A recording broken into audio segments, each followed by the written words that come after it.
This is the new Toyota C-HR, and it's a little bit like clothes from Zara, because while it is mainstream, it actually looks designer. Now, in this video, I'm going to talk you around the exterior. What a stunning looking car. I'm going to show you the interior. Try its technology. What was that all about? Take it for a drive. There's a pause and there's the moving sound. And of course, I'm going to launch it to see how quick it is from 0 to 60 miles an hour. I'm Matt Watson and you're watching CarWow. If you thought that Toyota was pretty daring with the previous C-HR, then have a look at this. They've really taken it to a whole new level, and I like it. What a stunning looking car. It's a small family SUV, yet it looks so futuristic and sporty. Just check how steeply raked this rear window is, and how you've got this spoiler effect from the rear lights. This is what they look like illuminated. Cool. What's also cool is this. You've got the Toyota C-HR logo just in there. I like that. I like the fact that they haven't gone for any fake exhaust or nonsense or fake vents. Good looking car, loads of angles, loads of creases. Love it from the side as well. The sloping roof line, the roof spoiler, just looks so good and so interesting. Now, this car comes on 19-inch alloy wheels, but the entry-level wheel size is 17 inches. That is going to be too small. You can even get 20s, but I don't think you need larger than these 19s. This is a mid-spec car and you get this black roof. The entry-level car is just one colour. However, the top spec car actually has a black bottom. It looks like this. It's a bit weird. Wouldn't do that. Anyway, moving down the side, the windscreen is very steeply raked as well, continuing that sporty theme. The wheel arches seem quite extended, gives it a stocky stance. I like the shape of these lights. Once again, very futuristic. I really am just loving the look of this car. Just works so well. And this big grille, I like it. It actually looks very expensive. The interior of this C-HR is just as interesting as the exterior. Have a look at the shape and contours on this dash. Look at it, look at it, look at it. Look at it, like it. Also material quality. Ooh, so that soft touch up there. This is really squidgy and nice up there. That is squidgy and nice. Looks expensive and solid feeling. This is soft to the touch as well. And here, ooh, yeah, it's only when you go further down and down here that things get scratchy. And then there's these trims in here which are very nice. I like it a lot. You've got this centre console here that separates you from the front passenger, and it is very driver focused. If you look, you can see this infotainment system is sort of angled towards you, so too the climate controls, and a big thumbs up to Toyota for not putting them in the infotainment system. You can quickly just set your temperature while you're driving, and look, all but entry-level models get heated front seats, which is nice. The entry-level model actually has a slightly smaller infotainment screen than this one. All of the models have this size, and it's fairly easy to just navigate through. See what I mean? Yeah, it's dead easy. Plus, you've got Apple CarPlay and Android Auto. You've got digital dials as well there, and you can alter the views between 1, 2, or 3. Let's have a look. 3, look, there's like that. 2, there we go. Though, to be fair, look, the refresh rate, that's a bit laggy. It's not great, but there's plenty of information there for you, and it's all quite useful. The driving position is really good. I always find the driving position in Japanese cars brilliant, because obviously as a nation, the Japanese drive on the right like the people in Great Britain do, and so they're originally conceived as right-hand drive. So I've got electric seats in this particular model, and you can sit up pretty high if you really want to, though that does slightly spoil the sporty feeling of this car. You want to get it as low as you can. You still get a good view out. Now, in terms of storage, let's have a looky under here. Look, pointless tray. Yeah. And you've got in here, look, so that's your 12-volt socket, that's a USB-C. You've got your gear selector nub in here. I don't know why they just don't have buttons. This thing kind of seems a bit superfluous. Anyhow, got cup holders there, and they're big enough to hold largish bottles, as you can see. Down here is your wireless charging pad, and you've also got another USB-C up there as well. There's a tray here where you can store stuff. They sort of missed a trick though. Could do with a USB-C on there as well. Don't know why they didn't bother to fit that. Glove box is a decent size. Sometimes there's not enough room for anything other than the manual in a car's glove box, but that has plenty of space. Door bins are big as well. Large bottle, all fit in there, no problem at all. Okay, let's have a look at some other things. Big sun visors, which is good, and big vanity mirror. Oh, seats. fairly body hugging, and depending on which model you go for, you get different materials on the seats. This one has a sort of like suede Alcantara effect. They feel quite sporty. The rear seats of this car are reasonably cramped. See, knee room isn't great. I've got quite short legs. I'm more like upper body than lower body. However, headroom's actually okay. It's better than the previous C-HR. However, overall space in the back isn't as good as in a Volkswagen T-Roc. If you click on the pop-out banner up there, you should be able to watch my in-depth video review of that car. When it comes to carrying 3 in the back at once, it's not great. It really is a tight squeeze. And what happens is you push the 2 people in the outer seats closer to this curved roof line, and they'll end up like just brushing their heads against that. Another thing I found is it's quite tricky to fit a child seat in this car, so you're gonna have to move that front passenger seat forward to be able to get it in the first place. And if you've got a bulky rear facing seat, you're gonna have to move it quite a way forward. It's not the most practical. It's also quite dark back here. Now, mid-spec and upwards get this glass roof as standard, but because it's got no blind, it's tinted, so it doesn't let as much light in as you might like. Same with these back windows, they're tinted on mid-spec and above, and they're quite small, so once again, it's quite dark in here. Thankfully, the rear windows do go all the way down, which is a good thing. What's not so good, though, is that you don't have any door bins. You do have a cup holder here. Where's my bottle? Oh, there it is. Right. And if you really push it in, you can fit a largish bottle in there. So I guess that's all right. I do like the way that this acts as an armrest though. That's quite nice. But you don't have a central armrest. None at all. And there's no through loading either. Let's check out the boot. The luggage capacity is 388 litres, which is pretty good for this kind of car. However, if you have the plug-in hybrid, because you've got like hybridiness underneath the boot floor, it reduces the luggage capacity to 310 litres. Not ideal. This isn't ideal either. Look, quite a big load lip to lift stuff over. So you've got to watch your back. You've got a whole heavy camera kit about. Thankfully, the boot doesn't have a massive bumper lip here, so you don't scratch the back of your car when you're lugging things in and out. Let's have a little look what features we have in here. Oh, look, somewhere to do some tying of things. Another place to do some tying of things. And some others over the other side. What about if you fold the seats down? Do they lie flat? I bet they'll lie flat, but you're gonna have a big, yes, look, a big ridge. I knew it, I knew it. It's a real pain that it's actually when you're trying to load items, then you wanna push them to the front of the car because you're gonna, oh, hopefully nothing in there can be broken. Shouldn't be, it's a Pelly case. They're designed to take that because we take them on planes. Oh, that was a bit annoying. And speaking of annoying, yes, okay, right. So look under here, you'll see there is no storage space for the parcel shelf. So when you haven't got it in place with the seats up and you need to load your car up, you're probably gonna have to take it there like that. It might get crushed to put things on it. I suppose you might be able to put it behind the seats like that, but it's less than ideal. And that brings on to 5 annoying things about the Toyota C-HR. This car likes to warn you of absolutely everything. For instance, when you press the brake, you get this little brake indicator just appearing here on the dash. It doesn't actually say how hard you're pressing the brake. That might be useful, I don't know. But it just says that you've pressed the brake.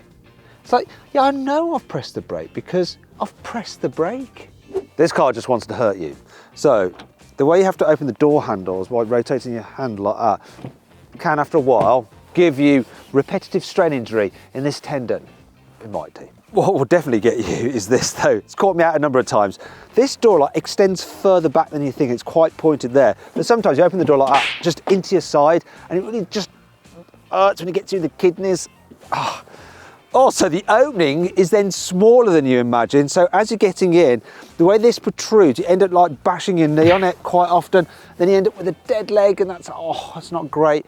And then if you get into the front, this part of the dash extends and is a bit pointed there, that sometimes when you're getting in, you go like that and you give yourself a dead leg on there as well. What is it with this car?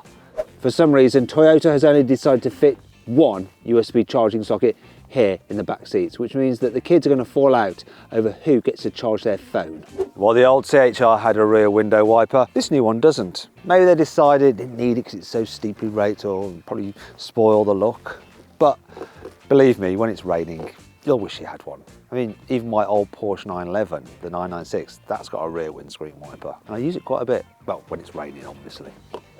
To turn off the annoying lane departure warning system in this car, you have to go into the settings menu by pressing and holding that button, and then you scroll down to LDA, lane departure assist, I imagine that means. Press and hold the button down again, then you can turn it off. You might want to turn off the annoying speed sign recognition as well, because every time it reads a new speed sign, it goes beep at you.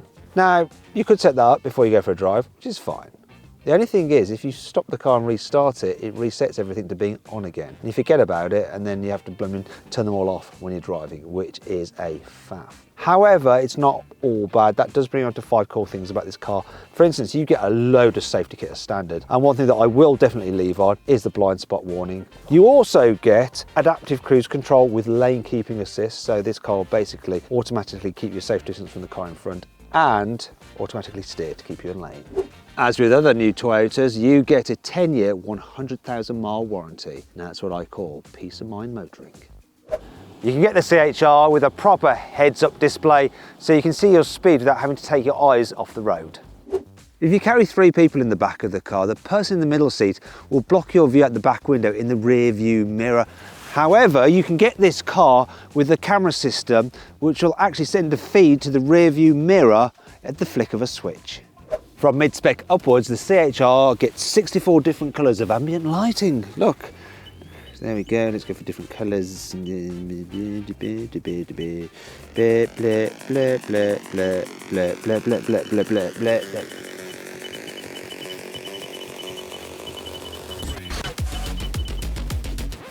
Broken it. You can get the C-HR with a 1.8 litre petrol engine mated to an electric motor that puts out 140 horsepower, or a 2 litre petrol engine mated to an electric motor that puts out 197 horsepower. Those are the self-charging hybrids, you know, your traditional hybrids. But you'll also be able to get a 2 litre petrol engine mated to an electric motor that's a plug-in hybrid, and that one has 223 horsepower. Obviously that one will be able to go further on electric power load than the normal self-charging hybrid. Right, let's see what this Toyota C-HR is like to drive. Started off with round town. So, I just realised I forgot to turn off the speed sign recognition. Although I don't know why it's saying it's a 30 mile an hour, because it's not, it's a 20. Maybe I'll spot this sign. Spot the sign? No. Okay. Oh yeah, it did. There we go. Anyway, I'm going to do a U-turn. I'm going to press this button down here to get my surround view cameras up, because this car's turning circle, while okay at 11.6 metres, isn't great compared to some of its competitors, such as a Kia Niro, which has a turning circle of 10.6 metres. Quite a lot less, but having this whole camera system, which is very clear, really does help when manoeuvring. So too does the fact that the dash is quite low, so you get a great view forward. Now you do have quite a bit of a pillar there, but this little quarter light helps. What's not so good though is that rear pillar. While you've got a decent sized rear window, that blooming pillar there in the corner creates a massive blind spot when you're just like looking about out to try and manoeuvre or park or something, or when you're pulling out of those kind of filter junctions. Anyhow, let's get moving. Steering is nice and light, but one thing you might find surprising is that the suspension feels a little bit firmer than you might imagine for this kind of car. You think it's going to be all soft and squidgy, but it's actually quite poised and taut. Wait a minute, there's the beep again. Why does it think it's a 30? There's no 30 signs, it's a 20. What was that all about? Oh, it's telling me off for looking around and not keeping my eyes on the road ahead. Little sensors in there just monitoring your eyes, seeing where you're looking. Anyway, brakes, actually quite sharp, but not overly sharp. Sometimes with hybrids, they can feel a bit grabby because the first part of the braking is like this regen effect. But here, very smooth, yet quite strong. Most of the time, this car will just poodle along in town in EV only mode, so long as you're very gentle with the accelerator. You give it even the slightest prod, then the internal combustion engine will kick in. Though, it's so smooth when it does that you barely recognise it. All you really sense is the fact that you get a little bit more speed and that green EV light goes off. Look, you wouldn't really know. It's quite quiet when you go at low speeds, though things do change when you go at slightly faster speeds, as I'll illustrate now. Here's what I'm talking about. You're at 40 miles an hour, you come to a dual carriageway, you need to overtake the car in front, so you want to accelerate all of a sudden. So I'm going to do it now. 3, 2, 1, floor the throttle.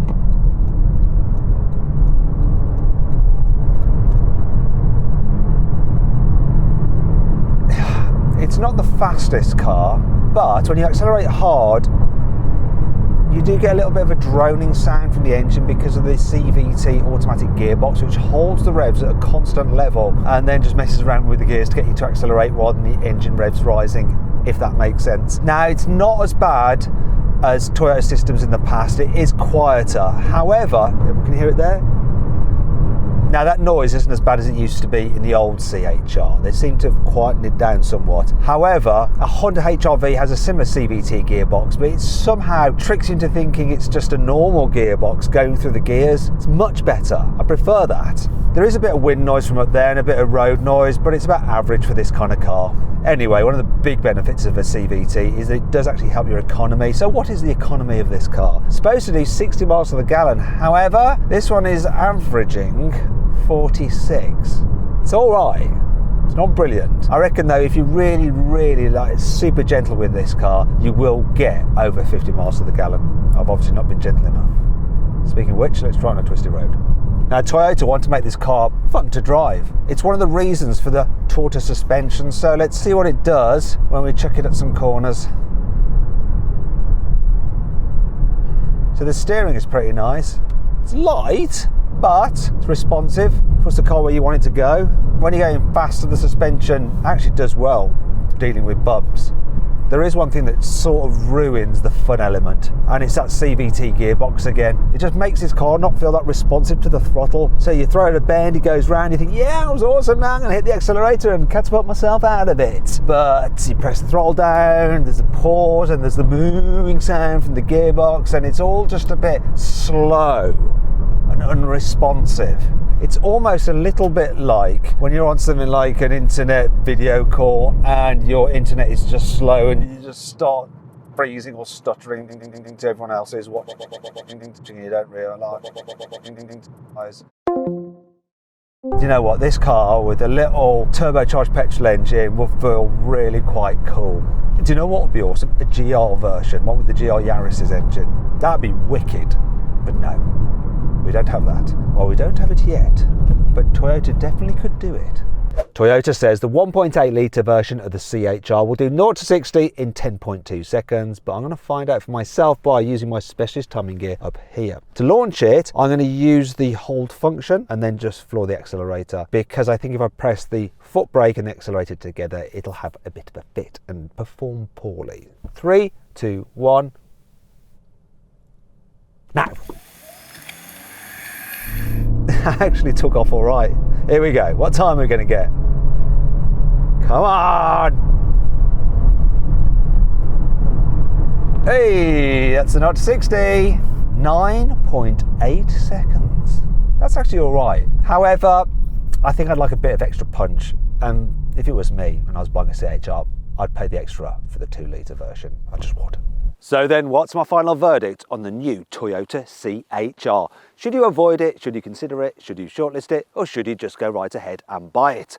Well, I reckon you should shortlist the C-HR. It looks good, drives nice, and it's more practical than it was before, even though it's not quite perfect. It does have that I want it vibe about it. If you enjoyed the video, please give it a like. It really helps us out. And let me know what you think of my verdict on this car in the comments below. If you click on the video windows, you can watch some more videos, and if you click on the CarWow logo, you can go to CarWow to see how much money you can save on your next car. Thanks for watching.